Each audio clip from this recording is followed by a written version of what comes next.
Nah, di sini kita akan saling membandingkan dan untuk diambil yang terbaiknya bagaimana begitu. Tentunya dengan penuh akhlakul karimah dan juga penuh agape dari kedua belah pihak, sehingga banyak manfaat yang bisa diberikan kepada ikhwah sekalian. Lalu kemudian ini untuk moderator dan juga timeline-nya adalah masing-masing narasumber akan memberikan opening statement selama 8 menit 5 menit, kemudian 1 kali putaran dialog yaitu 4 menit Islam bertanya, kemudian 6 menit kekristenan menjawab, lalu kemudian 4 menit kekristenan bertanya, kemudian 6 menit Islam menjawab. Setelah itu masuk ke sesi rebutal atau TikTok langsung debat selama 30 menit.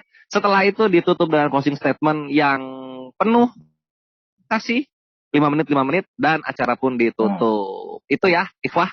Dan juga untuk moderator tentunya dan juga untuk timer. Nah, sekarang kita langsung saja. Assalamualaikum warahmatullahi wabarakatuh. Gurunda yang kami cintai, Gurunda Zuma. Waalaikumsalam warahmatullahi wabarakatuh. Masya Allah, Gurunda sudah siap dengan menjawab salamnya. Kemudian Fegduran, salam malam. Selamat malam semua.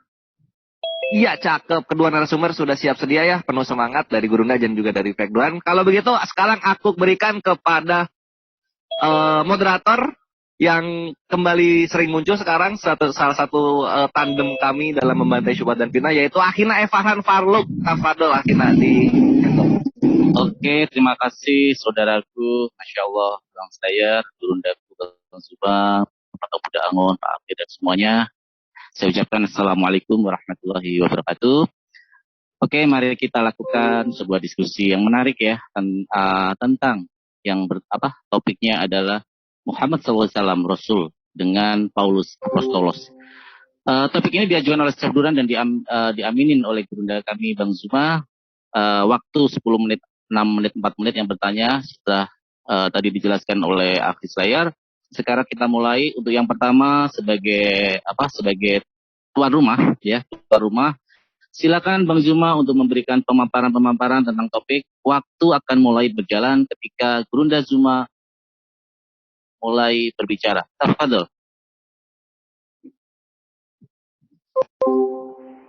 Bismillahirrahmanirrahim. Assalamualaikum warahmatullahi wabarakatuh. Waalaikumsalam warahmatullahi. Puji syukur kita panjatkan kehadirat Allah Subhanahu wa taala serta salam kepada junjungan kita Rasulullah Muhammad sallallahu alaihi wasallam. Jadi berbicara mengenai Rasulullah Muhammad sallallahu alaihi wasallam, terkhusus kepada kerasulan beliau, Allah Subhanahu wa taala menerangkan di dalam Al-Qur'an, A'udzubillahi minasyaitonirrajim. Bismillahirrahmanirrahim. Wa ma Muhammadun illa rasul qad khalat min qablihi rusul. Jadi Muhammad itu tiada lain hanyalah seorang rasul, dan sungguh telah berlalu sebelumnya beberapa orang rasul. Jadi yang dikatakan rasul di sini itu hanya Rasul Muhammad sallallahu alaihi wasallam kalau kita melihat daripada dua sisi agama. Di Kristen itu nggak ada istilah rasul, nanti di Indonesia baru ngambil istilah rasul. Dari penyebutan titel saja itu sudah kelihatan siapa yang palsu, siapa yang asli rasul. Lalu kemudian Al-Quran juga menerangkan bahwa Tsumma ja'akum rasulun musaddiqul lima ma'akum la tu'minunna bihi wa la tansurunnah. Nah, jadi di sini diterangkan oleh Allah, dan manakala aku memberikan kitab dan hikmah kepadamu, kemudian datang kepadamu seorang rasul yang membenarkan apa yang ada pada kamu.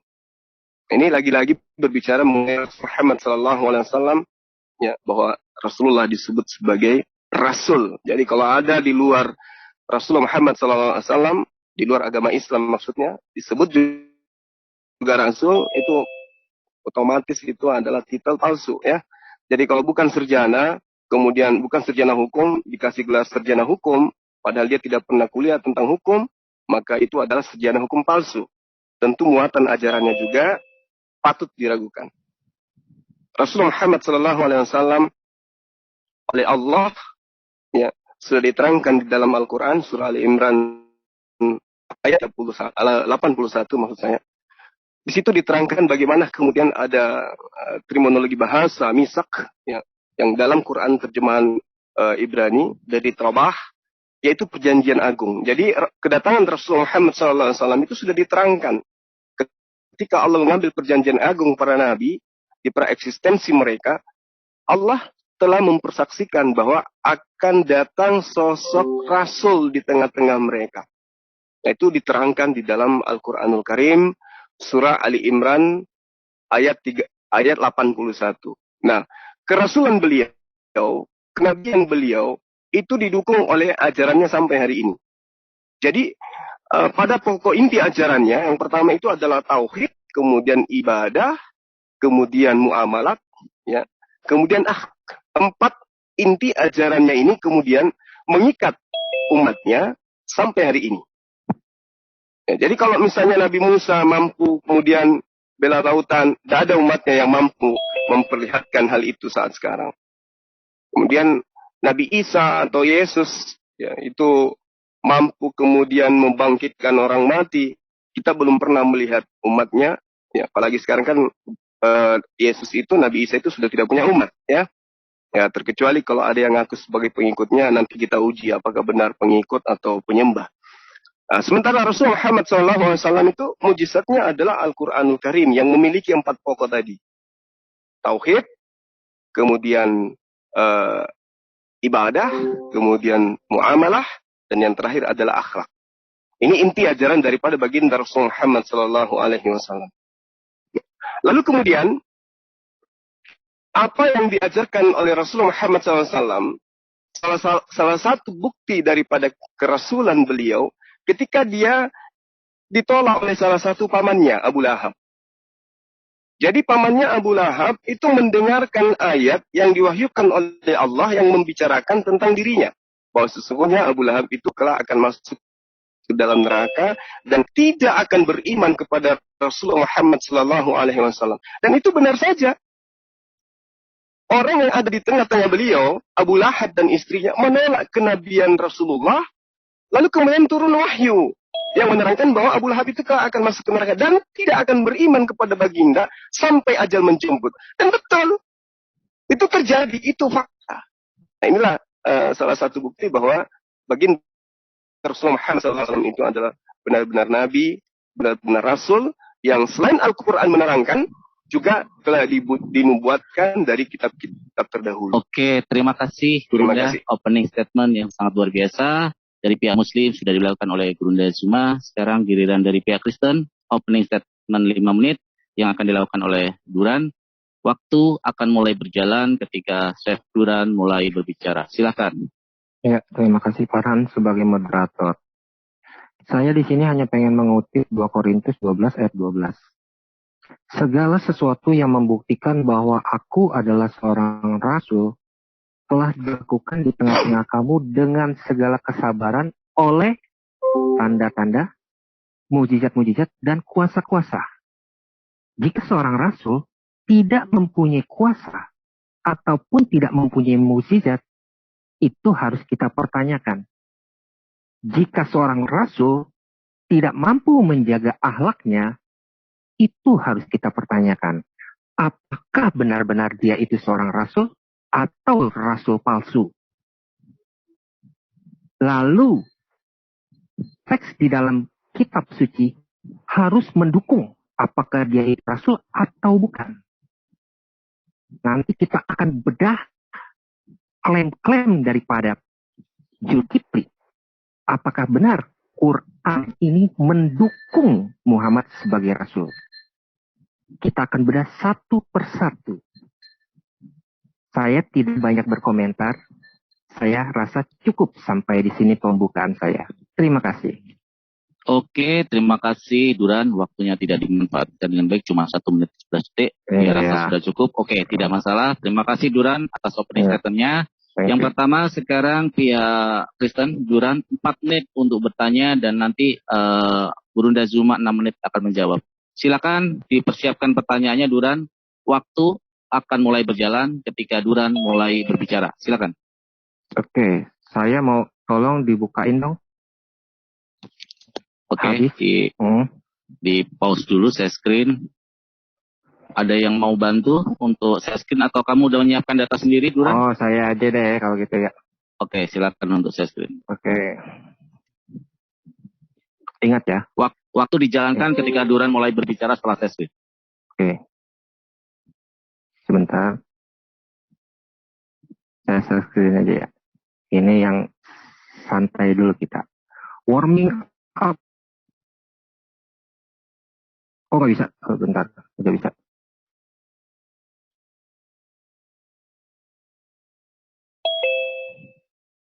Oke, semua hadis yang saya kasih itu adalah hasan atau sahih. Doib saya tidak pakai ya. Hadis Sunan Ibnu Majah nomor 320. Ya. Di sini dikatakan Rasul melarang kami kencing menghadap kiblat, namun setahun menjelang wafatnya beliau kencing menghadap kiblat. Jadi gimana nih untuk menjawabnya? Monggo silakan. Oke, terima kasih Duran. Silakan waktu share screen-nya dicopot, waktu ditampilkan kembali. Silakan Gurunda Ibnu Majah 320, hadis yang dibawa oleh Duran. Waktu akan mulai berjalan ketika Gurunda Zuma mulai berbicara. Tafadhol.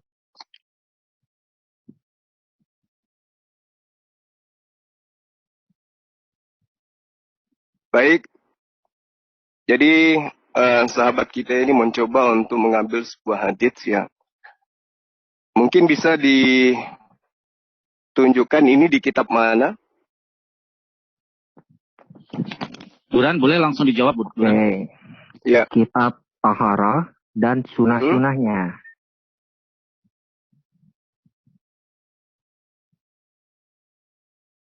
Kan udah ada di sini judulnya. Ya, kami Muslim tidak bisa mengutip sebuah hadis melalui link. Kita harus jelas kitabnya dari mana ini kitab. Lah ini ada bacanya kitab Taharah. Nggak bisa kayak begitu, nggak boleh. Nggak bisa. Ya. Anda maunya seperti Kitabnya apa? harus jelas. Anda maunya seperti apa? Ini berbicara mengenai hadis, ya, berarti kan tidak berbicara mengenai apa yang kita temakan hari ini. Kalau Anda ingin membahas hadis, nanti ada tema lain. Kita membahas Saya mau tanya. Sunnah Muhammad itu di hadis atau di Quran? Rasulullah Muhammad SAW itu diutus kepada manusia untuk kemudian menjelaskan Al-Quranul Karim yang dia terima.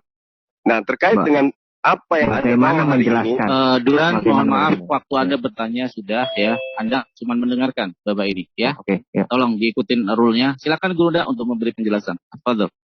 Iya, karena kami memahami bahwa di dalam pengajaran umat Islam itu diterangkan bahwa jika kalian buang air jangan menghadap ke kiblat atau membelakanginya dengan kencing dan buang air besar, tapi menghadaplah ke timur atau ke barat. Nah, lalu kemudian ketika sahabat saya menunjukkan sebuah hadis, ya coba terangkan kepada saya, Anda mendapatkan ini hadis di kitab mana, kemudian seperti apa kedudukan sanad matannya dan perawihnya, silakan. Lagi-lagi ditanya kitab mana, kan ini udah jelas kitab Taharah dan sunah. Iya, kitab Taharah itu betul, kitab Taharah. Tapi yang saya tanyakan ini adalah, Anda kalau ada silakan Anda buka. Kalau Anda punya kitabnya, Anda buka. Nah, justru saya tidak memiliki apa yang Anda tunjukkan ini. Kami umat Islam itu belajar hadis. Tidak ada. Sekali lagi saya katakan, kami belajar hadis itu tidak berdasar terhadap link. Lalu Anda punya apa enggak? Gitu aja. Tinggal Anda buka, Anda kasih lihat. Saya katakan kepada Anda, bahwa apa yang Anda terangkan ini, itu tidak saya akan jawab kalau Anda tidak menunjukkan kitab yang Anda gunakan sebagai referensi, bukan link. Loh, kenapa Anda harus takut? Gak bisa jawab. Loh, saya nggak takut. Duran, mohon maaf. Udah. Saya minta datanya. Oke, nih ya. Saya kasih. Kalau Anda punya apa? Punya yang namanya kitab Ibnu Majah. Saya kasih tahu cara. Ya mana coba Anda tunjukkan buku Anda. Kitab Anda coba Anda tunjukkan kepada saya bukunya mana. Di sunnah.com Ibnu Majah. Duran, parameter yang sebentar Duran. Parameter yang ditanya oleh Gurunda. Sebentar. Parameter ditanya Sebentar, Bunda sebentar, adalah Farhan. Gue seperti jelasin dulu. Sahih Gue jelasin Bukhari, dulu. Sahih Muslim dan Dulu, bukunya gue ada jelasin terlihat di dulu dalam buku itu. sebentar ya. Kalau memang si Jul ini punya kitabnya, di sini dikatakan in book reference, maksudnya adalah kalau lu punya kitabnya, itu buku 1, hadisnya nomor 59. Di sini jelas dikasih tahu. Ya. Sekarang kalau dia tidak bisa menjawab, silakan dia bilang tidak bisa menjawab. Jangan alasan. Dia juga nggak Bukan punya alasan. kitabnya. Anda berbicara mengenai Anda ajaran punya agama kitabnya Islam. nggak? Anda punya harus kitabnya punya nggak? kitabnya. Anda punya Apalagi kitabnya. berbicara mengenai hadis. Anda punya kitabnya apa enggak? Nah, sekarang saya tanya sama Anda punya kitab nggak Anda jadikan sebagai alasan untuk bertanya tentang itu? Sekarang Anda punya kitab apa enggak? Itu aja dulu. Kalau Anda punya kitab, silakan Anda buka. Ini grade-nya Hasan. Darussalam. Anda ngerti gak Darussalam? Anda juga nggak tahu tuh Darussalam, saya rasa. Ya sudah, yang jelas saya tidak akan melayani Anda kalau Anda tidak mampu menunjukkan kitab yang Anda jadikan sebagai sandaran untuk menunjukkan itu. Berarti Anda tidak mampu menjawab. Oke, Duran jangan Ya. framing. Silakan waktu Bang Juma untuk menjelaskan saja bahwa itu tidak ada referensinya. Waktu 6 menit untuk Bang Juma dan Duran. Waktu Anda untuk bertanya sudah habis. Silakan Bang Juma, Gurunda Juma untuk 6 menit untuk menjelaskan apa waktu gue udah habis, waktu dia 6 menit gimana lu Farhan? 4 menit waktu Anda. 4 menit gue udah habis. Waktu timer ditampilkan coba. Lo yang bener dong Farhan. Sebentar, Duran. Masa gue 4 menit habis, dia 6 menit belum habis-habis? Waktu Anda masih 7 detik, Duran. Masa gue 7 detik? Saya melihat yang terpampang di timer, Duran. Sekarang. Oke, gini aja yang timer tolong kasih timer dua kayak garis itu, yang timer 2 itu biar lebih ini. Coba gue pengen lihat dia si Jul punya berapa? Enggak, waktunya si Jul berapa? Gue pengen lihat waktunya si Jul berapa. Duran tadi gue pengen lihat waktunya si Jul berapa. Timer tolong ditampilkan untuk timer barengan 2. Yang timer 2 model 2 aja, model 2. Enggak, waktunya Julkipli dia ada berapa? Gue pengen tahu. Ada bisa timer yang 2 aja. Oke Duran, nanti kita timer kita perbaiki dulu Duran, ya. Untuk yang model 2. Yang model Julkipli punya waktunya berapa?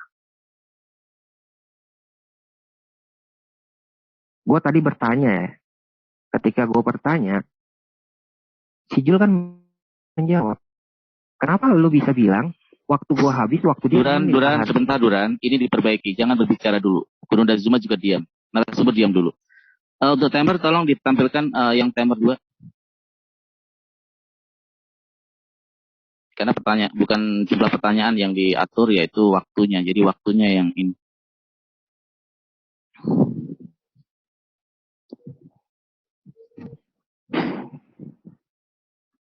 Timer.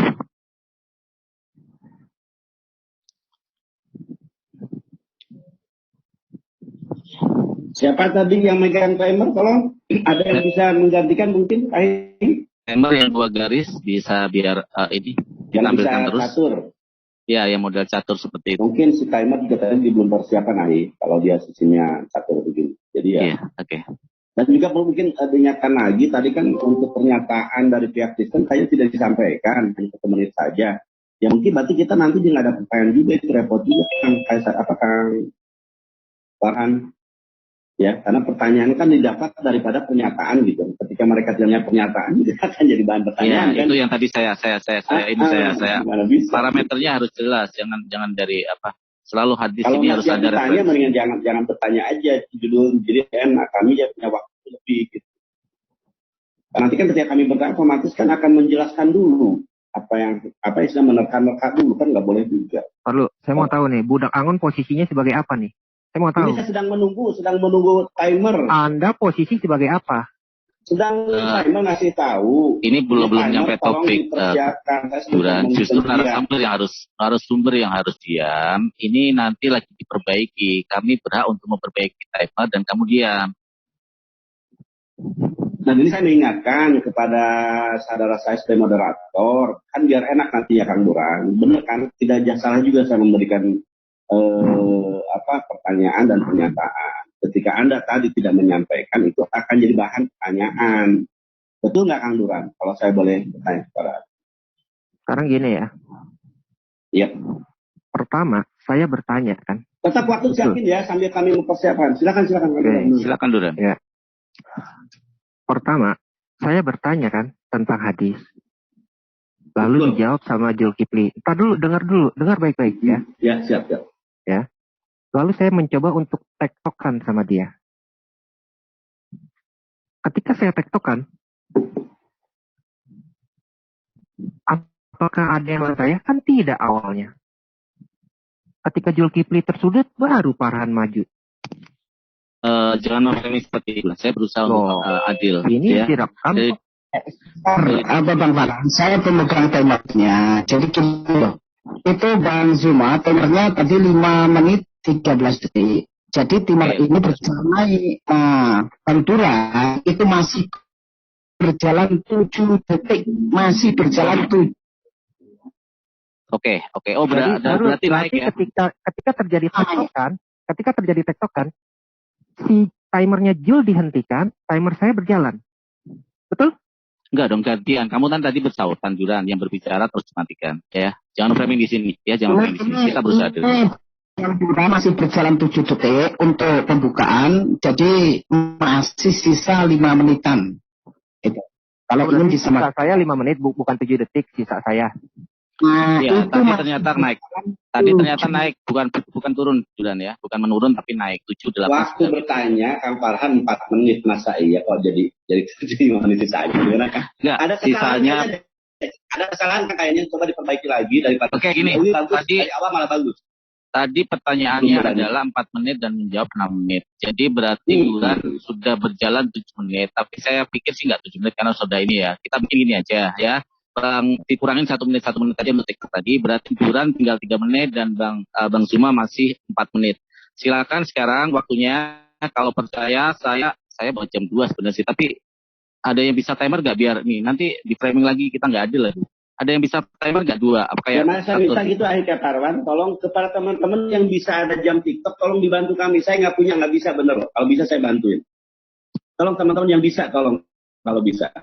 Pada waktu Anda siap mengsedekahkan waktunya untuk kami, tenaga dan waktu silakan. Kayaknya kalian belum siap ya. Kayaknya loh. Duran, narasumber tolong diem ketika kami kru lagi membenahi, ya, Oke. ya. Nanti dibilang adil lagi saya bilang gitu ya. Silakan untuk para event villa yang bisa membantu kami untuk timernya. Kang Dorian atau mungkin Kang siapa ya yang bisa? Kalau salah Ferry saya nggak bisa.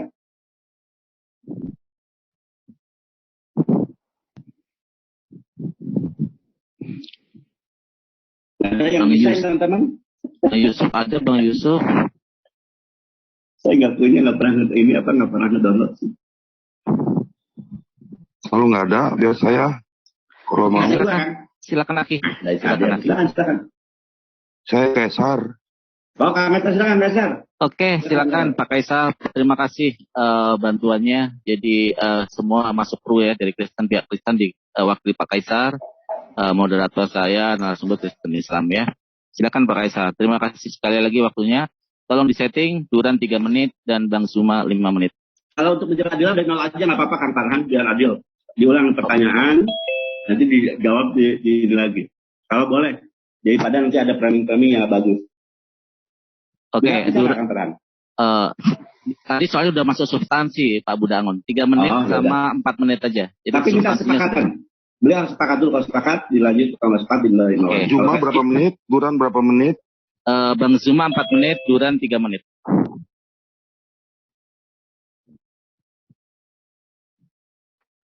Enggak, Farhan. Sebentar ya. Oke. Ya. Kan lo kan mencoba adil nih. Ya itu sih bagus. Lo kan mau potong satu-satu, 1 menit. Kalau gue 3 menit, berarti Juma 5 menit. Zulkifli 5 menit, bukan 4 menit. Gitu. Kalau Oh dipotong iya, 5 menit. Iya, sorry. Ya. Bang Zuma 5 menit, karena 6 menit ya. Bang Zuma 5 menit, Duran 3 menit.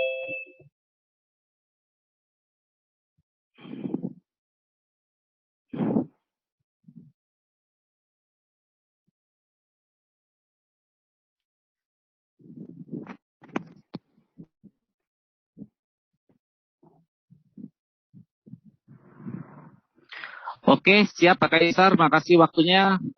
Sekarang karena tadi yang bertanya Duran, Burunda Zuma silakan untuk mulai lagi dari pertanyaan tadi. Silakan, waktu akan mulai berjalan Bang Zuma ketika Bang Zuma berbicara. Tafadhol.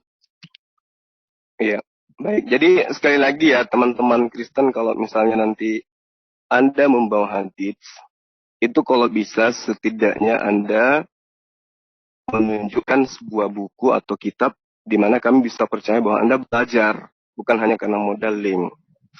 Nah, terkait dengan apa yang sahabat pertanyakan, hadits Ibnu Majah ya, nomor 320 kalau nggak salah tadi ditanyakan itu. Ya. Nah, perlu kami pahamkan gini, bahwa Abu Daud pun juga menjelaskan. Saya pernah melihat Ibnu Umar, ya, mengatakan bahwa Rasulullah Muhammad SAW melarang kami kencing menghadap kiblat. Namun setahun menjelang wafatnya beliau kencing menghadap kiblat.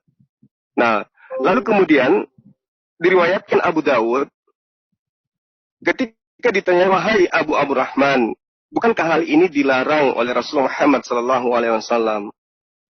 Ya, lalu kemudian beliau menjawab, benar, akan tetapi hal itu dilarang jika dilakukan di tempat terbuka. Apabila antara dirimu dan kiblat ada sesuatu yang menutupimu, maka itu tidak mengapa. Ini yang perlu saudara pahami. Jadi ketika Anda berbicara mengenai hadits, Anda jangan kemudian mengatakan, oh ini ada larangan menghadap kiblat. Tapi kenapa kemudian ada hadis yang mengatakan Rasulullah Muhammad SAW ketika menjelang wafatnya, beliau kencing menghadap kiblat. Ternyata menghadap kiblat yang dilarang itu ketika tidak ada yang menghalangi, alias dia berada pada ruang terbuka. Nah, di dalam hadis riwayat Abu Daud itu sudah dijelaskan itu, ya, nomor 10. Lalu kemudian dari Abdullah bin Umar itu pernah berkata, sungguh saya pernah naik ke atap rumah lalu saya melihat baginda Rasulullah Muhammad SAW. Ya, beliau kemudian melihat Rasulullah menghadap Baitul Maqdis dalam keadaan buang hajatnya. Artinya bahwa kalau ada penghalang itu nggak apa-apa. Jadi ini diatur.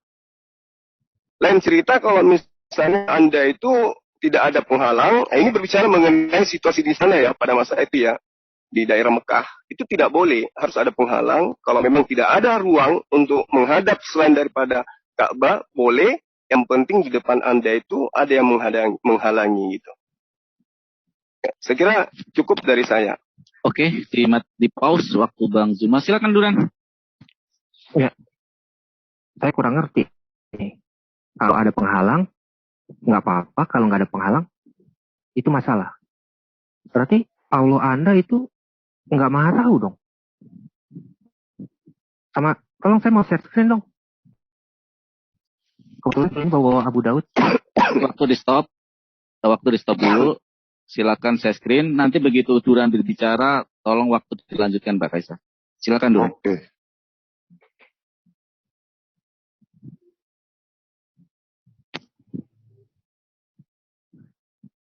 Maksudnya ini Jul, Sunan Abu Daud. Nah, matannya sama Jul. Kenapa perbaikan sudah jelaskan tadi? Nggak ada yang penjelasan Anda tidak ada di dalam hadisnya.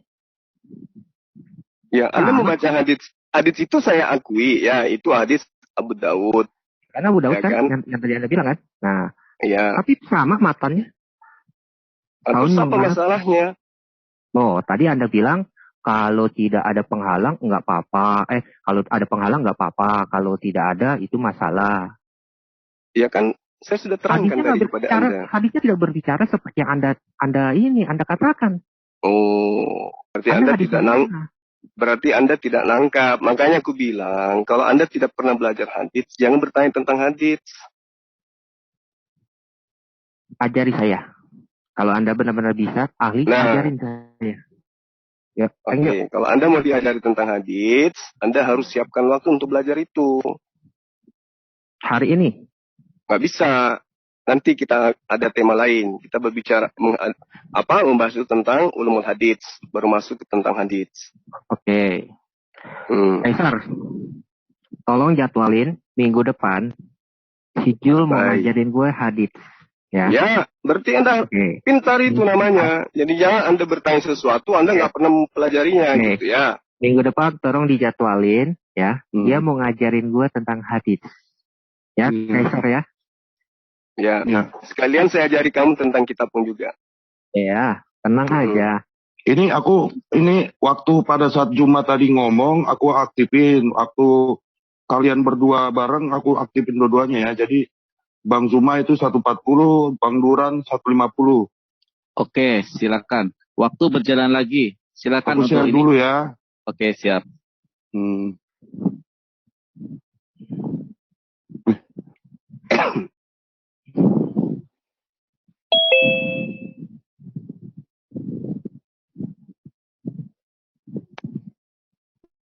Mana jawabannya? Kok nggak ada jawabannya? Dari tadi diam aja. Loh, kan tadi sudah saya jelaskan sama Anda. Tapi Kurang kan jelas hadisnya lagi berkata beda. Hadisnya berkata beda. Gitu loh. Ya, saya kan mengatakan kepada Anda, Nah, diterangkan di dalam hadis yang lain, dari Marwan al-Ashar, jelas dikatakan seperti itu. Saya pernah melihat Ibnu Umar menderumkan untahnya menghadap kiblat, lalu dia duduk dan buang air kecil dalam keadaan menghadapnya. Lalu saya bertanya kepadanya, wahai Abu Abdurrahman, bukankah hal ini telah dilarang oleh Rasulullah Muhammad SAW? Nah, beliau menjawab, benar, akan tetapi hal itu dilarang jika dilakukan di tempat terbuka. Apabila di antara dirimu ada kiblat, di antara dirimu dan kiblat ada sesuatu yang menutupinya, maka itu tidak mengapa, itu dibolehkan.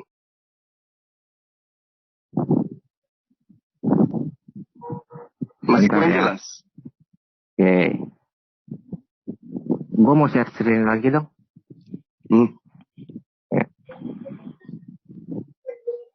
Gue si Jul. Waktu terus berjalan aja Pak Kaisar, karena udah 2 kali kesempatan setting dan ini ketiga kali. Silakan, Duran. Ya. Sahih Bukhari nomor 141 ya. Nah, Rasul bersabda, jika salah seorang dari kalian masuk ke dalam WC. Berarti apa? Iya, kan tadi saya sudah jawab. Ya, Anda tidak mendengar. Iya, Nggak mendengar kan? apa yang saya katakan tadi? Tertutup kan? Nggak mendengar? Iya, tertutup kan? Iya. Oke, nah sekarang Anda buktikan kepada saya kalau Muhammad kencing menghadap kiblat itu tidak di dalam WC atau tidak di tanah terbuka. Monggo. Jadi begini, pembelajaran yang kemudian yang diajarkan oleh Rasulullah kepada kami umat Islam, bahwa perintahnya kepada orang-orang yang sesaman beliau dan sewilayah dengan beliau pada saat beliau mengajarkan risalah keislaman kepada bangsanya pada saat itu mengajarkan hal yang Anda bawa hari ini. Bahwa Rasulullah melarang menghadap kiblat pada saat buang hajat. Nah, ada pengecualian. Ada pengecualian. Ketika pada masa itu tidak ada ruang, ya, selain menghadap kiblat, itu boleh selama ada yang menghalang. Belum ngerti juga? Tunjukkan kepada saya hadis yang menyatakan Muhammad kencing menghadap kiblat itu ada penghalang atau tidak ada penghalang. Ya kan tadi saya sudah sebutkan. Mana hadisnya? Loh, itu hadis yang saya ceritakan tadi samamu. Nomor berapa? Abdullah bin Umar dia berkata, sungguh saya pernah naik atap rumah, lalu saya melihat Rasulullah Muhammad SAW di atas 2 batu bata menghadap Baitul Maqdis dalam keadaan buang hajatnya. Kan sudah ada hadisnya saya katakan sama Anda. Waktunya habis, Durunda. Durun masih berapa Pak Kaisar? Waduh, keriset ini gua tadi 1 menit 6 detik kayaknya. 1 menit 6 detik tadi udah dipakai, ya udahlah. Udah 1 menit aja lah. Ya udah 1 menit Duran, waktu kamu sisa. Silakan. Ya. Taruh ya. Saya setting dulu. Ya silakan Duran. Ya, ternyata hebatan link saya kan daripada ocehannya si Jul. Jul tidak mampu membuktikan apapun. Dia bilang itu hadis. Loh, saya tanya, mana hadisnya? Kenapa Anda nggak mempersiapkan? Anda bicara, tidak boleh pakai link, tidak boleh pakai link. Lalu saya harus pakai apa untuk membuktikannya? pakai mulut. Oh, nggak bisa. Masa dialog pakai mulut? Nggak ada pembuktian. Jangan dialog, tidur, cuci kaki, gosok gigi. Jadi, kalau mau dialog, siapkan materi Anda dengan benar. Jangan Anda tidak percaya, Anda menyangkal, tetapi Anda membenarkan hadis-hadis yang saya kasih. Kan lucu. Itu aja sih. Yuk, thank you. Oke, waktu juga sudah habis. Terima kasih Duran. Sesi pertama pertanyaan untuk Duran sudah selesai. Sekarang giliran Bang Zuma untuk bertanya kepada Duran. 4 menit untuk Bang Zuma, 6 menit untuk Duran. Waktu Bang Zuma mulai ketika Bang Zuma. Beli setting, Pak. Oke, siap. Bang Kaisar.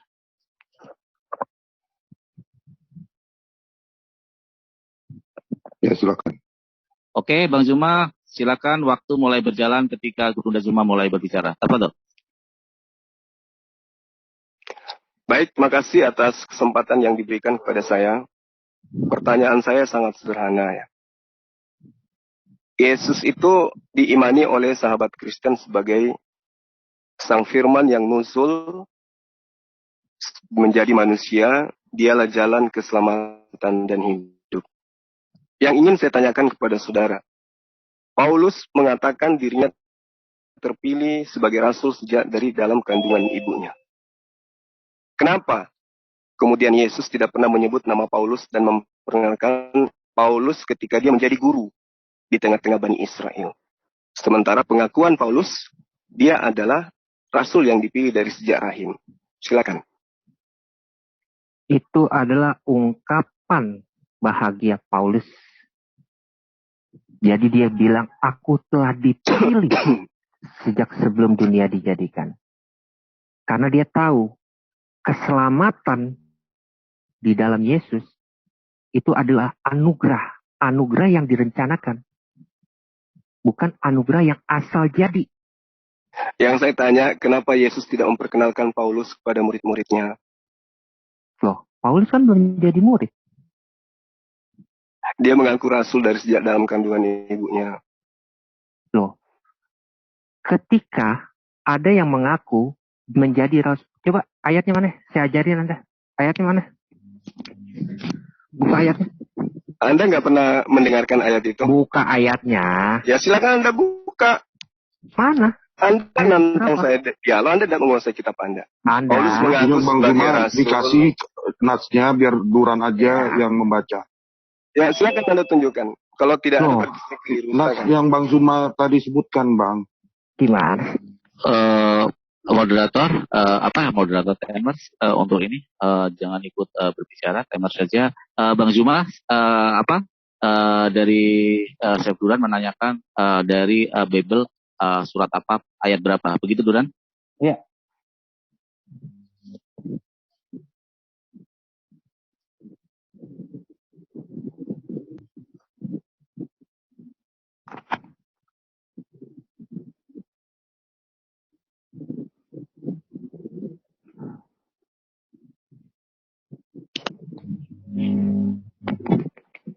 Ada ayatnya?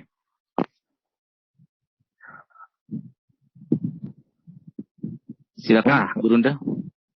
Ya. Ketik dulu di Google. Tidak, saya minta Anda, masa nggak tahu sih? Lucu ini. Oh. Anda kan bertanya nih. Iya, Ya. harusnya Anda itu langsung jangan jadikan bertanya tentang ayat itu, kemudian Anda jadikan itu sebagai penghabis waktu Anda untuk menjelaskan kepada saya. Jawab aja langsung, Paulus itu mengaku dipilih sejak dari dalam kandungan ibunya. Betul. Itu aja. Gitu ya. Silakan Duran. Ya. Ya. Perkataan Paulus itu paralel dengan Yeremia 1 ayat 5. Yeremia 1 ayat 5 mengatakan, sebelum aku membentuk engkau dalam rahim ibumu, aku telah mengenal engkau, dan sebelum engkau keluar dari kandungan. Jadi, sebenarnya Paulus itu paralel dengan Yeremia 1 ayat 5, Jul. Yang saya tanya, kalau lagi-lagi kamu larikan ke Yeremia, justru Anda akan kepepet di situ. Artinya, Paulus benar-benar sudah menjadi murid, karena Yeremia pun Anda bawa-bawa. Kenapa Yesus tidak memperkenalkan Paulus kepada murid-muridnya?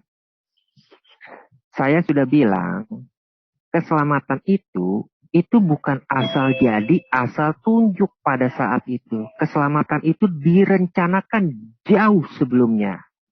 Jadi ketika Paulus mengatakan hal yang saudara Jul lontarkan di pertanyaannya, bukankah Yeremia pun Tuhan telah mengabarkan kepada Yeremia 1 ayat 5, sebelum aku membentuk engkau. Jadi apa?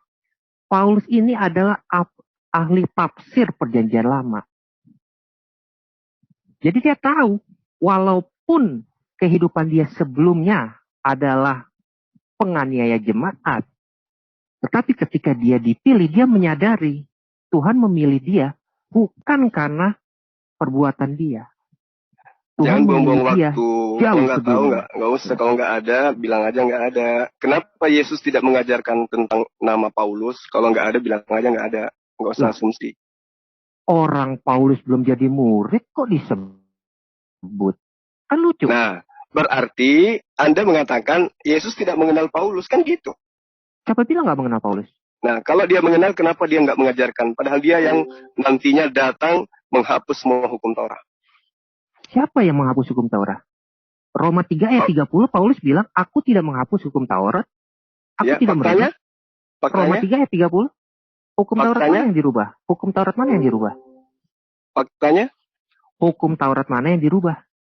Lah, Paulus justru mengatakan bahwa sejak adanya Taurat, maka manusia jatuh ke dalam dosa. Dan dia katakan di dalam 1 Korintus 15, sengat maut adalah dosa dan kuasa dosa adalah hukum Taurat. Itu ilmu dari mana Paulus dapatkan ilmu bahwa Taurat yang datang ditegakkan oleh Yesus itu justru menjadi sengat maut bagi manusia. Dari mana Paulus mendapatkan ilmu Anda seperti paham itu? pertanyaan Anda nggak? Anda bertanya Paulus merubah Taurat. Lalu saya tanya, di mana Paulus merubah Taurat? Anda malah lari. Kan Yesus mengatakan tidak ada setitik pun yang dihilangkan sebelum langit dan bumi lenyap. Sebenarnya tapi Paulus balas apa di Galatia 5? Galatia 5 nomor 1. Dengan matinya Yesus, maka kita dibebaskan, dimerdekakan dari aturan-aturan Taurat, dan juga dimerdekakan dari penghambaan. Ada yang dirubah nggak sama Paulus? Taurat. Makanya saya tanya kepada Anda, ada yang dirubah kalau dia terpilih, ada yang dirubah nggak Taurat oleh Paulus? Ada, banyak. Mana? Sebutkan. Hukum pertama aja diganti oleh Paulus. Jangan ada ilah lain di hadapanku. Dia membentuk ilah baru berupa manusia. Ilah baru berupa manusia? Iya. Loh, bukankah Yesus itu siapa? Bukankah Yesus sendiri adalah memang Tuhan? Nah, itu dia. Anda adalah pengikut Paulus. Ya, udah ya. Berarti ketika Paulus mampu menunjukkan Yesus itu adalah ilah itu sendiri, Tuhan ya Bani Israel yang mereka sebut dengan Haseh menjadi manusia, maka disitulah saya katakan Paulus membantai semua ajaran Yesus. Oke, Matius 18 ayat 20, Yesus mengatakan, sebab di mana 2 atau 3 orang berkumpul dalam namaku, di situ aku ada di tengah-tengah mereka. Ya, itu berbicara mengenai murid-murid Yesus, bukan berbicara mengenai Kristen. Di sini Yesus mengatakan dia omnipresent. Ketika ada 2-3 orang berkumpul dalam nama dia hadir di tengah-tengah. Berarti apa? Yesus ini omnipresent, dia bisa hadir dimanapun. Itu ada jawaban yang tidak nyambung itu. Yesus ada dimanapun. Yesus mengetahui musim arak? Tidak. Hah? Mengetahui musim arak kapan? Tidak. Markus 2 ayat 5. Ketika Yesus melihat iman mereka, berkatalah ia kepada orang lumpuh itu, hai anakku, dosamu sudah diampuni. Ya, dosamu sudah diampuni. Udah, nggak usah lari ke sana. Kan gini. Kan ada yang lari. Enggak, saya kalau mengatakan dosamu telah diampuni, apakah berarti saya telah mengampuni dosamu? Enggak. Yesus tidak pernah mengatakan dosamu telah aku ampuni. Enggak pernah itu. Sekarang jawab aja, kenapa Yesus tidak mengajarkan kepada murid-muridnya Bani Israel bahwa Paulus akan datang mengajarkan tentang ajaran yang bertentangan dengan ajarannya yang sudah dipilih dari sejak kandungan ibunya, sebagaimana dalam Galatia 1 nomor 15. Oh, pada kisah para rasul bukankah Yesus mengatakan ini adalah orang yang akan kuutus? Kisah para rasul tulisan murid Paulus.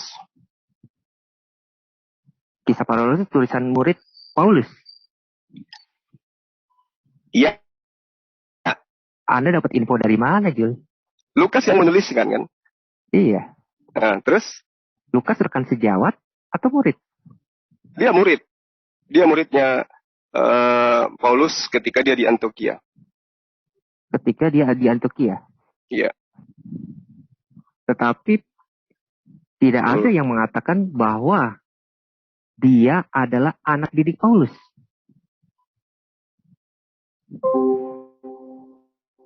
Iya, tapi dia minta, Paulusnya minta supaya Lukas itu tinggal dengan Markus di Antioquia.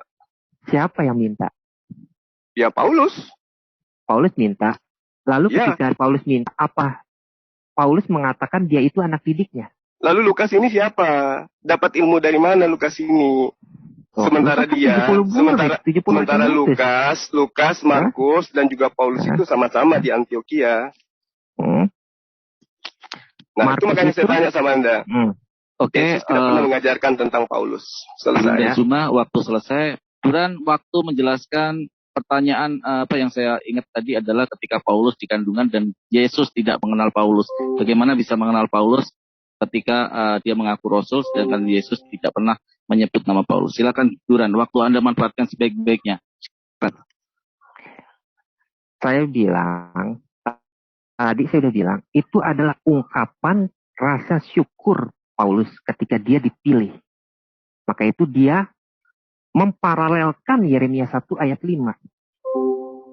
Jadi keselamatan yang daripada Yesus itu bukan ucuk-ucuk datang lalu asal main tunjuk. Enggak, itu direncanakan jauh sebelumnya. Gitu loh. Terus mengenai Yesus tidak mengenal Paulus loh. Siapa bilang? Bukankah di kisah para rasul dikatakan ini orang yang akan kuutus?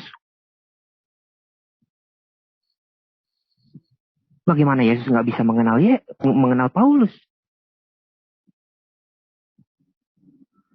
Kisah para rasul 9 ayat 3 sampai 6 ya. Jawab Saulus, siapakah engkau Tuhan? Katanya, akulah Yesus yang kau aniaya itu, tetapi bangunlah dan pergilah ke dalam kota, di sana akan dikatakan kepadamu apa yang harus kau perbuat. Itu kan berarti udah ada interaksi antara Yesus dengan Paulus. Lalu bagaimana bisa si Jul mengatakan bahwa Yesus tidak mengenal Paulus? Kisah para Rasul 15 ayat 22. Rasul-rasul dan penatua semua yang berkumpul berjabat beberapa orang yang akan diutus ke Antioquia bersama-sama dengan Paulus dan Barnabas. Oke, waktu habis Duran. Mohon maaf, waktu Anda sudah habis. Pak Kaisar, waktu di Skyping lagi 4 dan 6 menit. Oh, ini kan udah langsung ke battle, Pak. Oh, langsung ke battle ya? Oke, 30 menit. 30 menit. Di setting 30 menit untuk battle bergantian. Udah, Pak. Oke, udah ya.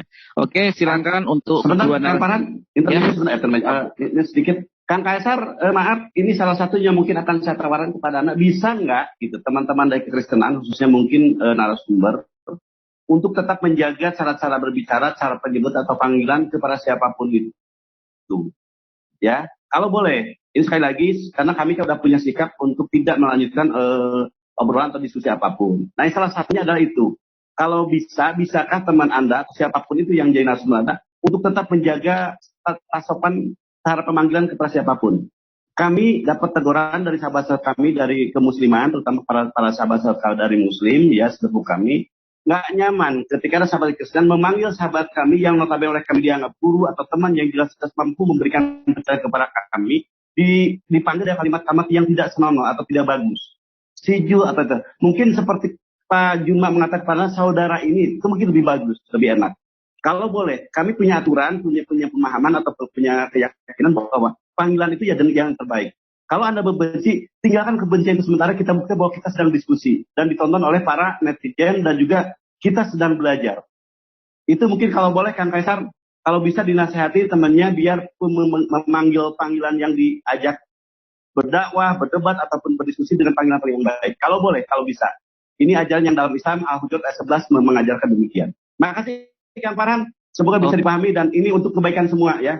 Ini salah satu yang kami sampaikan, yang kami mintakan kepada teman-teman nantinya. Makasih, dilanjut Ahina. Oke, terima kasih Pak Budangon, nasihatnya betul apa yang dikatakan Pak Budangon. Ya, adab lebih tinggi daripada cuma sekedar kepintaran ya. Adab. Terima kasih. Saya juga memanggil Pak Kaisar juga Pak ya. Tolong Duran kita ini ya kita kedepankan adab dalam ranah diskusi ini. Waktu 30 menit untuk Duran dan Gurunda Zuma.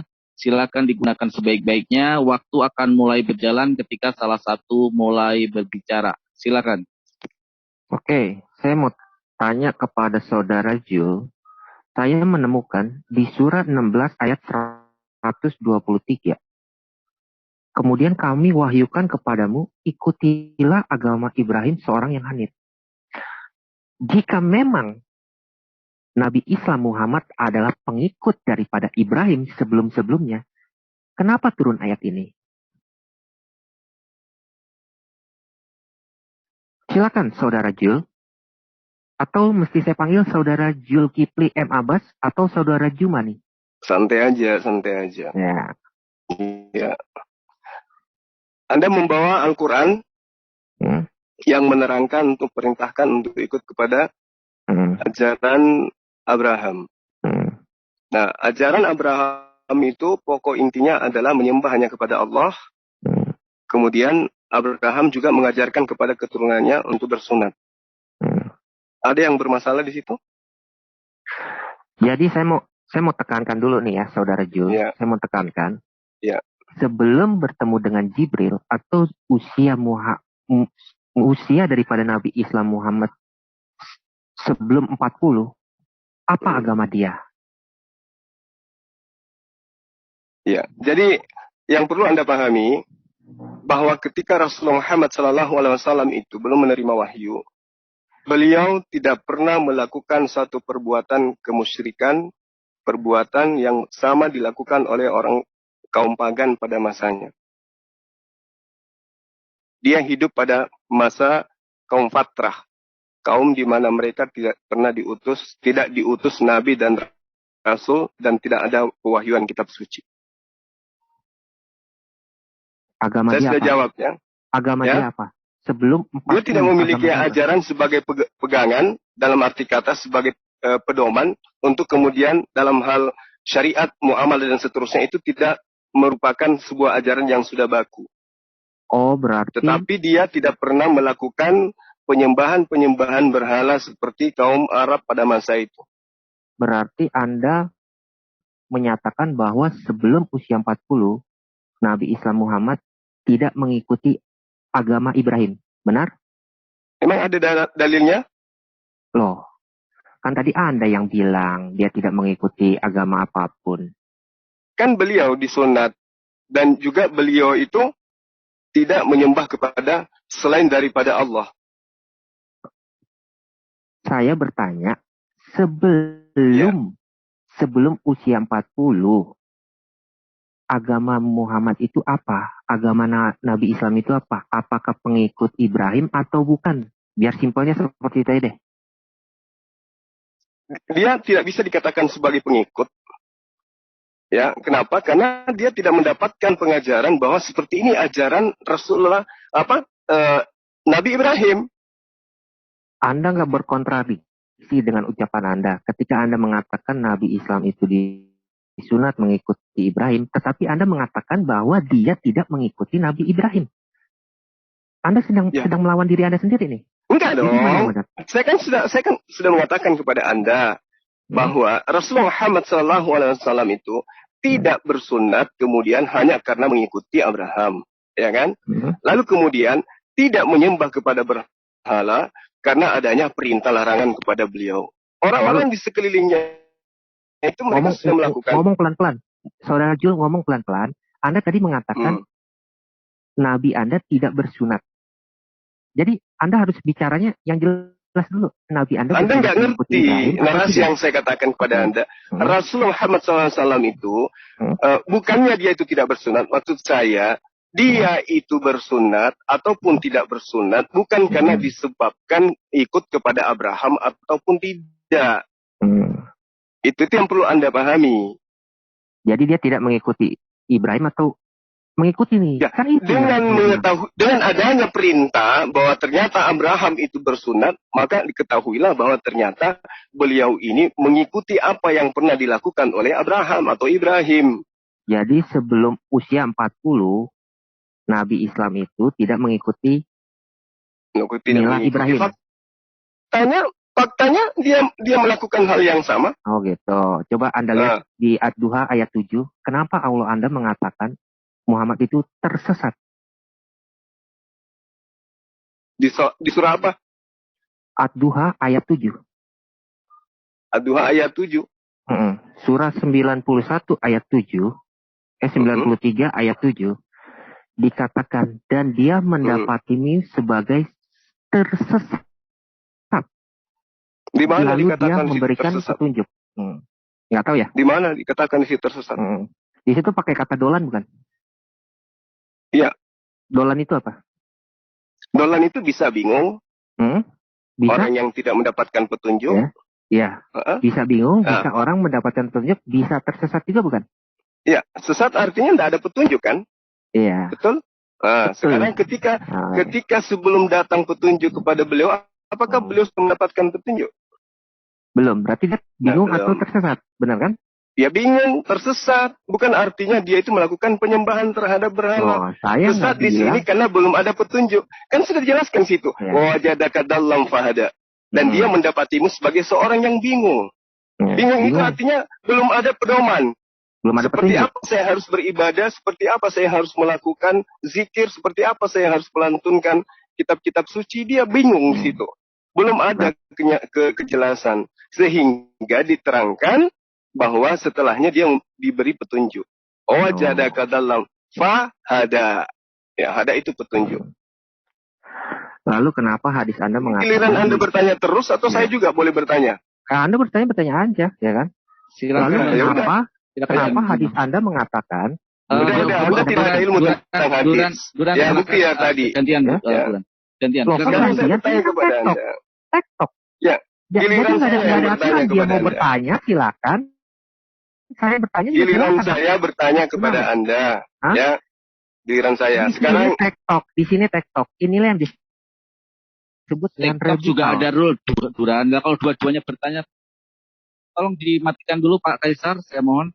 Jadi TikTok itu juga ada rule. Artinya ketika Anda sudah bertanya dan Bang Zul sudah menjawab, ya Bang Zuma sudah menjawab, ya kamu gantian Bang.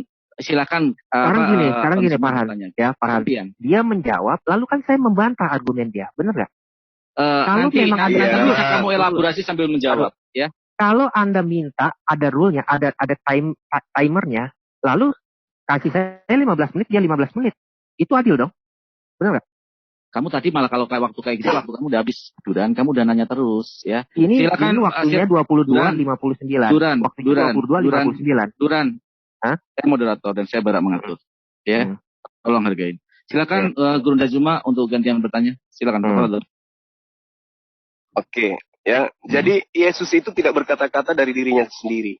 Kenapa Paulus berkata seenak dirinya? Ayatnya? Ya. Sekarang gini. Siapa yang mengajarkan Yesus, Paulus, bahwa Yesus itu adalah orang yang harus mati terkutuk di atas tiang salib? Siapa yang ngajarin? Siapa yang ngajarin Paulus? Perjanjian lama Yesus itu ada. Ya. Bukan Yesus yang ngajarin. Ya, itu di Bilangan 22 ayat 23. Apa katanya di situ? Penjahat harus mati. Itu dikatakan. Penjahat harus mati. Sorry, bukan. Penjahat harus mati. Itu Yesaya 53. Ya. Itu menurut saya. Itu yang Anda ingin ambil kan. Penjahat itu harus mati dengan cara disalib.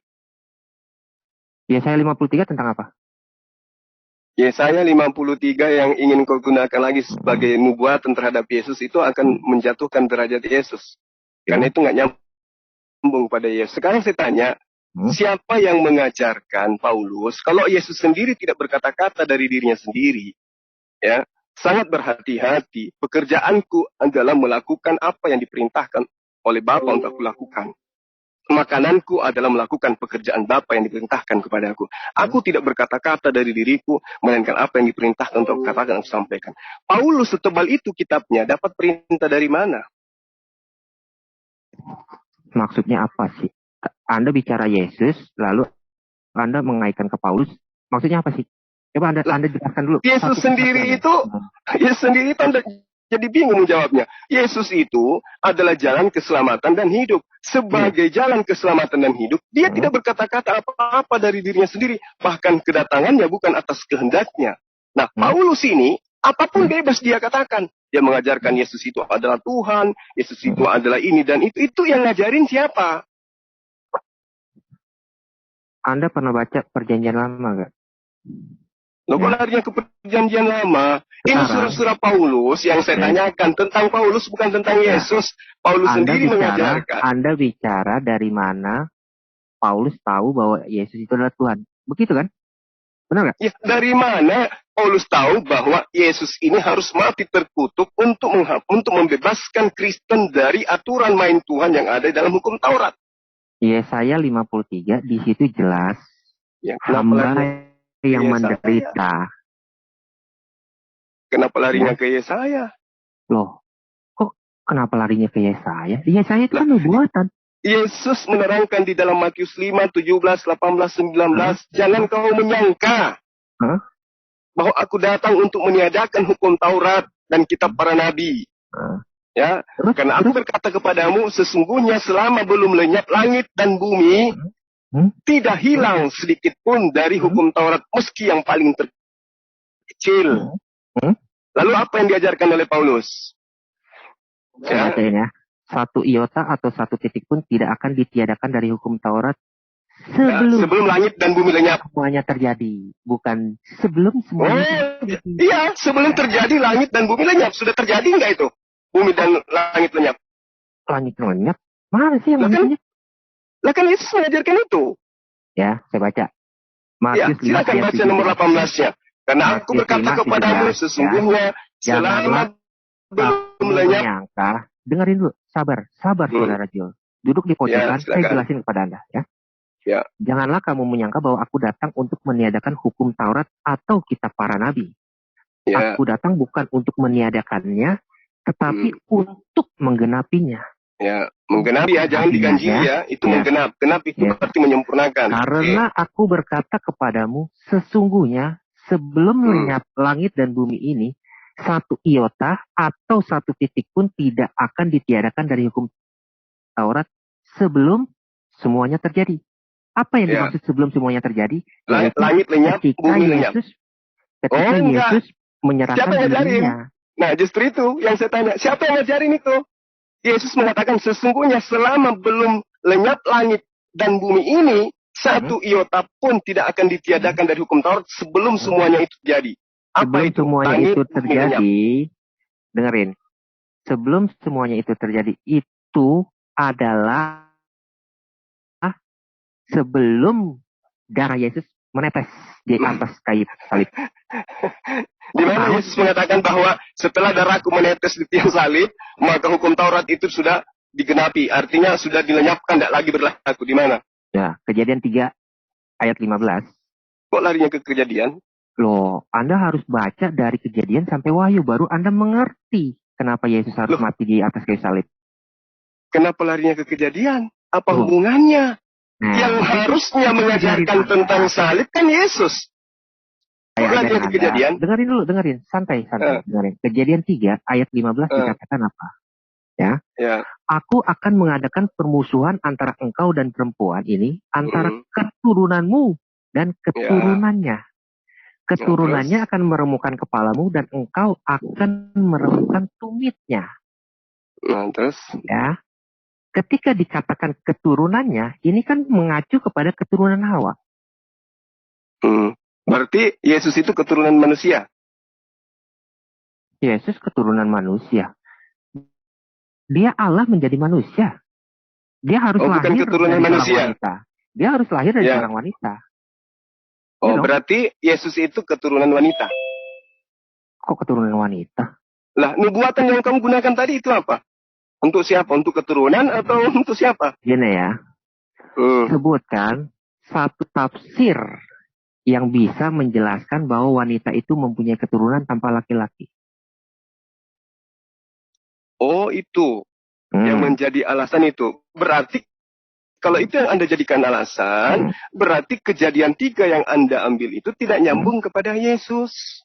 Oh, nggak nyambung? Lah, Yesus keturunan atau bukan? Sekarang saya mau tanya sama Anda. Anda ini gimana sih? Wanita bisa gak melahirkan tanpa benih dari seorang pria? Bisa, kalau Tuhan menghendaki, buktinya Maria bisa. Bisa, kalau Bisa Tuhan dong. menghendaki. Benar, Ya. bisa kalau Tuhan menghendaki. Iya, betul. Maka Buktinya itu Maria bisa. Maria itu adalah Hawa yang akan datang, istilahnya. Kalau Anda nggak ngerti teologi ya. Ya, berarti... Jadi di sini dikatakan perempuan ini. Kan saya bertanya kepada Anda, ada gak perempuan yang lahir tanpa benih pria? Kan Anda bilang bisa. Bisa, Hawa Contohnya juga lahir Maria. tanpa Contohnya Maria. benih. Benar kan? Contohnya Maria. Selain Maria ada gak? Hawa juga. Hawa dilahirkan. Justru itu ajaibnya. Hawa lebih hebat. Kalau Yesus Tuhan Anda itu dilahirkan, Maria nggak dilahirkan, Hawa nggak dilahirkan, bisa. Lebih Hawa dahsyat dia. dilahirkan. Hawa dilahirkan. Enggak. Siapa bilang? Anda tahu Hawa gak sih? Nggak usah lari kemana-mana. Nggak usah lari kemana-mana. Saya nggak tahu Hawa. Yang saya tahu Hawa itu penjual jengkol tetangga saya. Sekarang gini, Anda mengambil kitab Kejadian miliknya agama lain untuk menutupi agama Anda, itu nggak nyambung. Karena yang saya terangkan kepada Anda itu adalah sebelum langit dan lenyap, bumi ini lenyap, hukum Taurat bagi Bani Israel itu tidak boleh dihilangkan. Lalu siapa yang mengajarkan Paulus dengan matinya Yesus di tiang salib? Ya. Kemudian hukum Taurat itu tidak lagi berlaku. Siapa yang ngajarin? Siapa lagi yang ngajarin? Ya. Sebentar ya. Sama Anda tuh harus ada dalil. Yesus pernah mengatakan, kitab para nabi, dan semua nubuatan itu berakhir pada zaman Yesus atau siapa tuh? Yesus dong. Yesus. Oh. Di mana diterangkan itu coba? Bentar. Nah, saya kasih Anda untuk Lukas 16 ayat 16. Nah, Lukas 16 ayat 16. Hukum Taurat dan kitab para nabi berlaku sampai kepada zaman Yohanes. Nah, ya, berlaku sampai kepada zaman Yohanes. Oke. Sekarang berbicara mengenai Lukas. Lukas itu menuliskan tentang firman atau hasil penyelidikan? Hasil penyelidikan. Ya. Tetapi dengan diilhami oleh Roh Kudus. Bagaimana ceritanya diilhami kalau dia menyelidiki? Kalau dia diilhami tidak perlu menyelidiki. Layaknya Yesus berkata, dia berkata berdasarkan firman Tuhan. Tidak mesti menyelidiki. Itu satu poin. Kedua, kalau Anda mengatakan itu sebagai pembenaran, di dalam Amsal 30 nomor 6 diterangkan, jangan menambahi firman Tuhan supaya engkau tidak ditegurnya, supaya engkau tidak dianggap sebagai pendusta. Nah, sekarang mana firman Tuhan yang ada di kitabnya Bani Israel yang mengatakan Tuhan itu akan datang menebus dengan darahnya dan menghapus semua aturan mainnya yang sudah diterangkan, yang sudah disampaikan kepada Bani Israel. Ada enggak? Bahkan Tuhan mengatakan, jangan kau menambahi apa yang kuperintahkan kepadamu dan jangan kau menguranginya. Ulangan 4 nomor 2. Kejadian 3 ayat 21. Dan Tuhan Allah membuat pakaian dari kulit binatang untuk manusia dan untuk istrinya itu, lalu mengenakannya kepada mereka. Meaningnya, ketika Adam dan Hawa sudah jatuh ke dalam dosa, kan seharusnya dia mati. Kan dikatakan, jika engkau memakan buah itu, maka engkau mati. Tapi di sini dikatakan, Tuhan membuat pakaian dari kulit binatang. Lalu bagaimana kulit binatang itu bisa menjadi pakaian? Tentu harus ada pengorbanan darah, kurban. Oh, nggak bisa. Tuhan itu membuat langsung pakaian gitu. Layaknya dia menciptakan Adam, tanpa harus ada kandungan dulu. Nggak bisa ya. Harus ada korban binatang dulu, dibunuh binatangnya dulu, baru ada kulitnya gitu ya. Ini adalah Alkitab yang membicarakan, bukan Anda. Di mana dikatakan bahwa Allah menyembelih kurban, kemudian kulitnya diberikan kepada Adam Hawa? Ada. Emang Anda kira Allah itu ada di dalam Alkitab? Larinya kemana-mana Anda ini. Loh, Ya udah, tanya lembaga kitabmu, hapuskan kata Allah di dalam kitabmu. Anda baca tentang Abdullah Ibnu Mutsi. Dia orang Melayu keturunan Yaman. Dialah yang menerjemahkan Alkitab. Ya kan itu tahun berapa? Baca dong, itu tahun berapa? 1800 sekian. Nah sekarang kitabmu sudah berapa kali revisi? Oh, Al-Quran nggak ada revisi ya?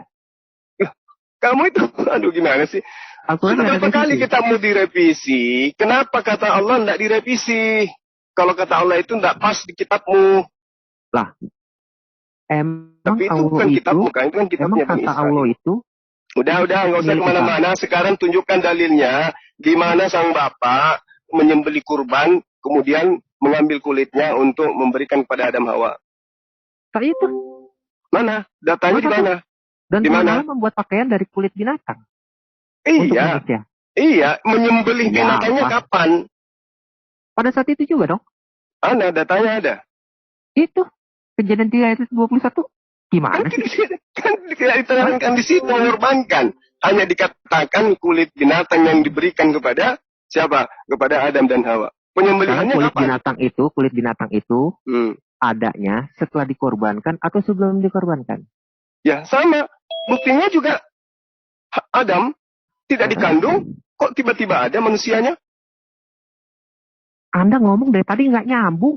Anda menuduhkan sesuatu kepada Tuhannya Bani Israel, sesuatu yang tidak ada datanya. Anda mengatakan mengorbankan binatang, kemudian kulitnya diambil, lalu kemudian dipakaikan kepada Adam dan Hawa. Kenapa nggak sekalian aja Anda katakan menyembelihnya, mengulitinya, menjemurnya begitu kering, lalu kemudian dipakaikan kepada Adam dan Hawa?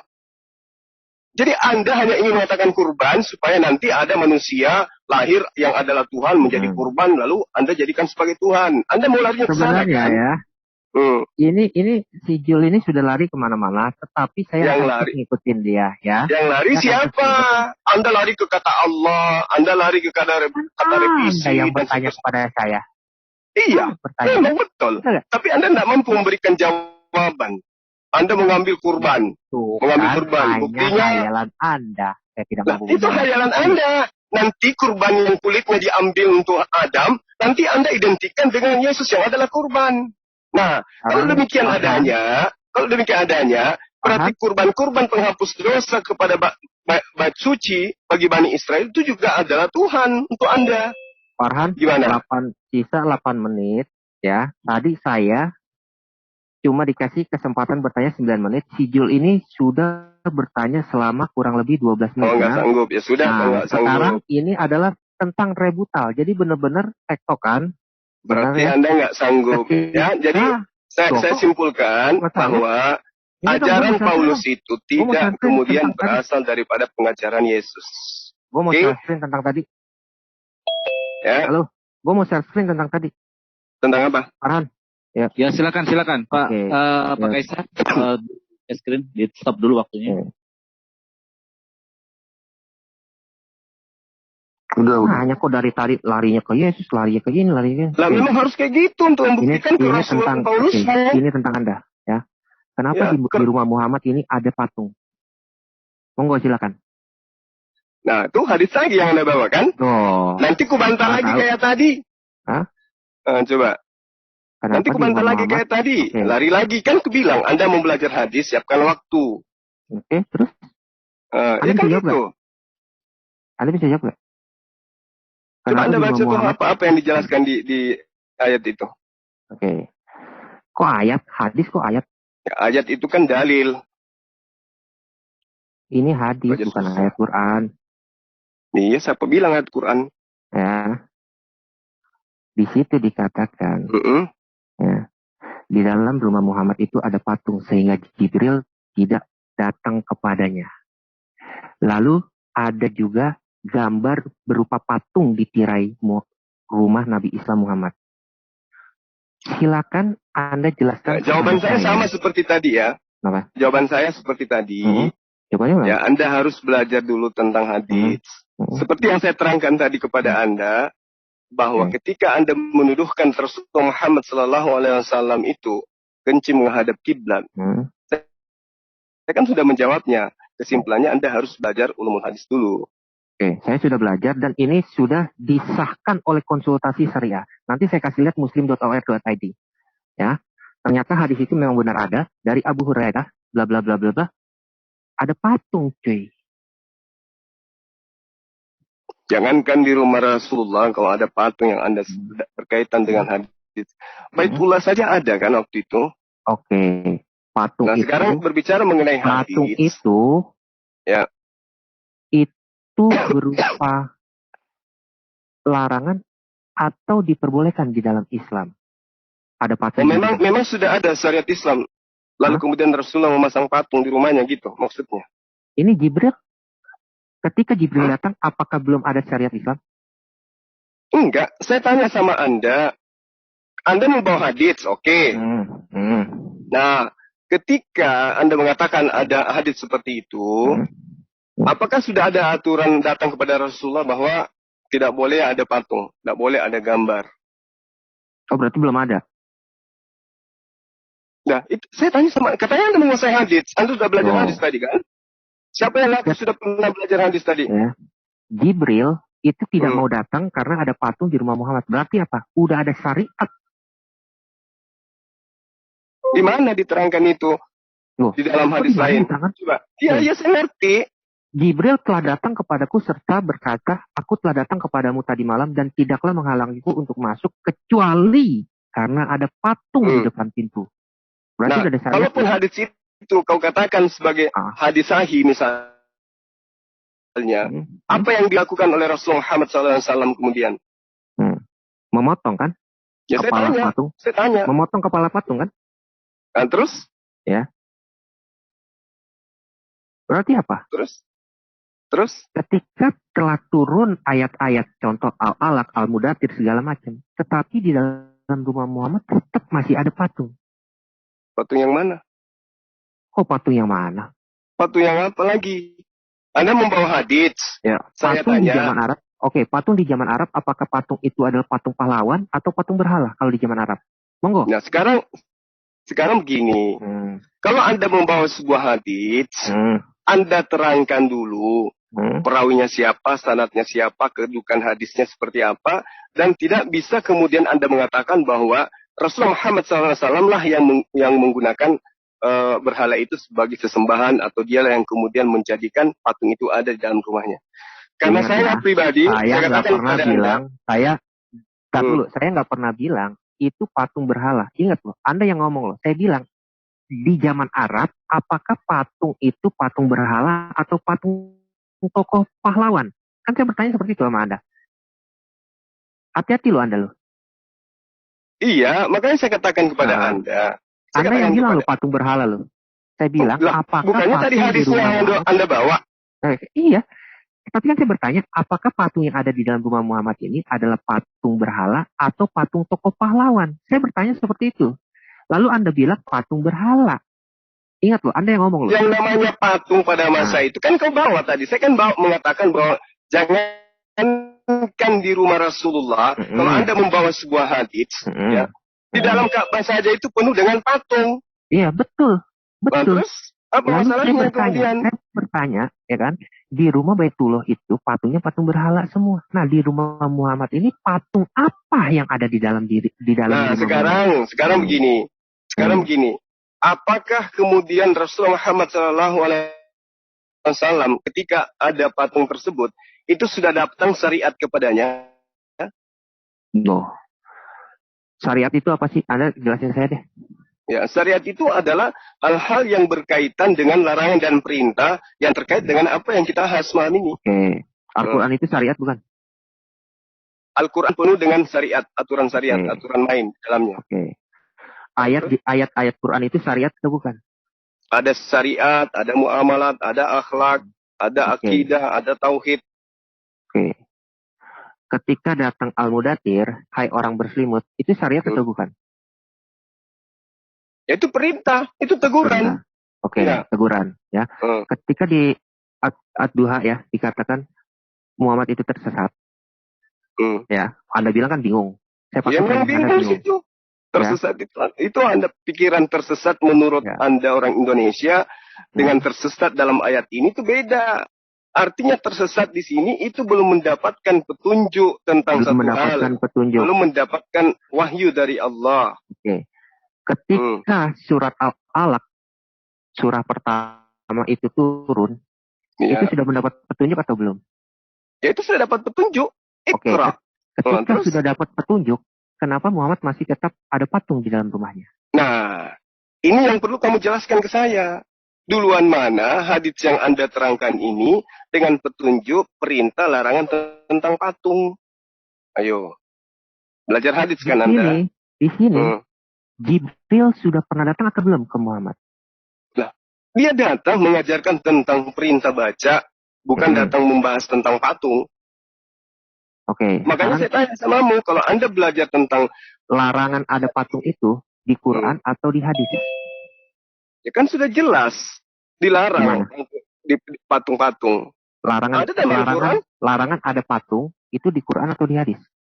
Ada dijelaskan dalam Al-Quran, misalnya dalam surah Sabah nomor 13 bagaimana ayat 13 bagaimana kemudian tentang patung-patung dan seterusnya itu memang sudah dilarang.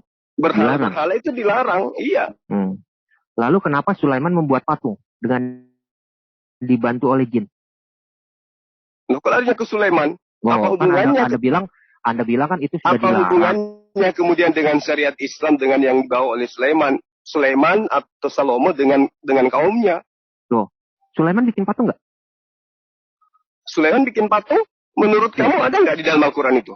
Ada. Coba tunjukkan di mana? Anda nggak tahu? Surah 34 ayat 14. Ya, coba tunjukkan. Ya.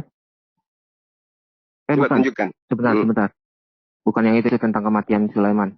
Ya. Sulaiman bikin patung itu di surah 34 ayat 13. Iya benar.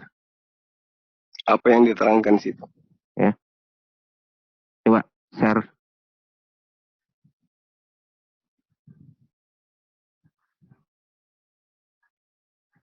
Ini kan memang yang saya pertanyakan. Tentang akhlak, tentang bagaimana Muhammad sebelum ketemu Jibril. Kan itu yang saya pertanyakan dari tadi. Iya. Saya nggak pernah melebar. Ya. Surah 34 ayat 13, Sulaiman itu membuat patung. Tetapi Anda bilang Quran melarang patung. Ya memang melarang. Tetapi kenapa Allah Anda mengizinkan jin-jin membantu Sulaiman membuat patung? Lah, itu kan bukan syariat Islam. Kita berbicara mengenai syariat Islam. Berarti Quran itu bukan syariat Islam? Anda lucu ini ya. Kok lucu? Quran syariat Islam bukan? Al-Quran itu ada syariat Islam. Betul. Saya mau bertanya, Quran itu syariat Islam atau bukan? Jelas syariat Islam. Ketika jelas syariat Islam, lalu Quran menceritakan bahwa Sulaiman membuat patung. Saya kan bertanya kepada Anda. Terus kami harus buat patung juga gitu. Larangan patung tidak ada di dalam Quran. Hanya ada di dalam hadis. Oke, terima kasih Duran dan Gurunda semua. Waktu sudah selesai untuk battle. Sekarang waktunya adalah closing statement. Karena tadi yang pertama yang melakukan opening statement adalah Gurunda Zuma. Silakan Duran, waktu Anda 5 menit untuk lebih mengelaborasi topik tadi. 5 menit waktu untuk Anda ya. Silakan, waktu akan mulai berjalan ketika Duran mulai berbicara. Silakan Duran. Oke, ya. Di sini saya hanya mau bukan menekankan sih. Saya mau mengedukasi orang. Apa yang selama ini diklaim oleh teman muslim bahwa Muhammad itu adalah pengikut Ibrahim, itu terbantahkan malam ini. Sebelum ketemu Jibril, Muhammad itu bukan pengikut Ibrahim.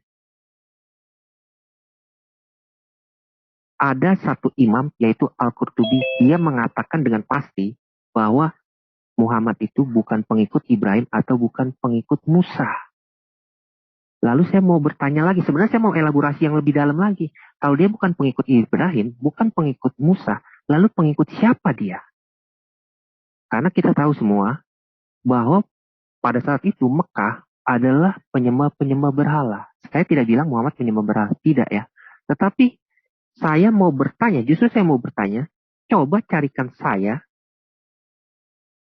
dalil yang dengan tegas menyatakan bahwa Muhammad itu kalau bukan pengikut para nabi, Ibrahim dan Musa, lalu dia mengikuti siapa? Sedangkan Abu Thalib di dalam hadis menyatakan dengan tegas, dia tidak masuk Islam dan dia mengikuti agama Abdul Muthalib. Agama Abdul Muthalib, kalau memang adalah agama Hanif, lalu kenapa Abu Thalib itu mati masuk neraka? Itu sesuai hadis. Siapa yang mengajari Muhammad tentang tauhid? Sebelum ketemu Jibril. Surah 93 ayat 7. Jelas dikatakan Muhammad bingung atau tersesat. Saya pakai premisnya saudara Jul. Lalu surah 4252 dikatakan sebelumnya kamu tidak mengenal iman. Surah 42 ayat 52.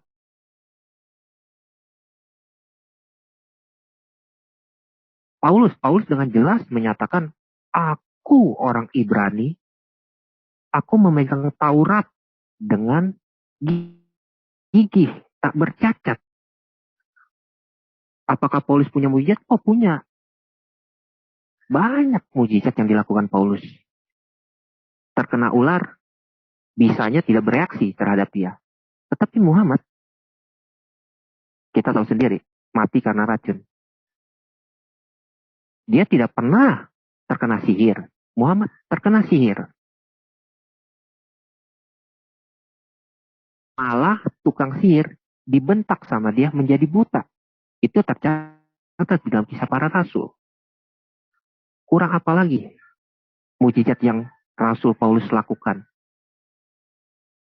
Jadi klaim-klaim teman Muslim, ya kan, belajar. Saya cuma minta satu, belajar. Belajar apa? Belajar dengan orang yang benar. Ketika Anda belajar dengan orang yang benar, Anda tidak mungkin istilahnya mencemooh iman orang lain. Karena apa? Karena Anda mengetahui dengan pasti hadis dan Quran. Quran jelas menyatakan Muhammad tidak punya mujizat. Tetapi kenapa di hadis bisa dikatakan dia punya mujizat? Bahkan saya ada hadis, pegang hadis bahwa dia Muhammad meludah ke dalam minuman dan orang minum minuman itu, air yang telah diludahi. Bertentangan dengan hadis, bertentangan dengan Quran. Paulus tidak pernah dikatakan dia tersesat. Tidak ada satu rasul pun yang mengatakan Paulus itu sesat. Tetapi Quran Anda mengatakan Muhammad itu tersesat atau bingung tanda kutip menurut saudara Jo. Paulus ketika mengatakan, hai maut, di manakah sengatmu? Dia tidak takut akan kematian. Muhammad ketika sakit, dia memohon ampun. Dia memohon untuk disembuhkan, tetapi tidak dikabulkan. Banyak ayat-ayat di dalam Quran yang tidak mengabulkan doa-doa Muhammad. Jadi, janganlah Anda memframing Paulus. Anda pelajari dulu dengan benar. Barulah Anda mengerti siapakah Rasul yang sebenarnya.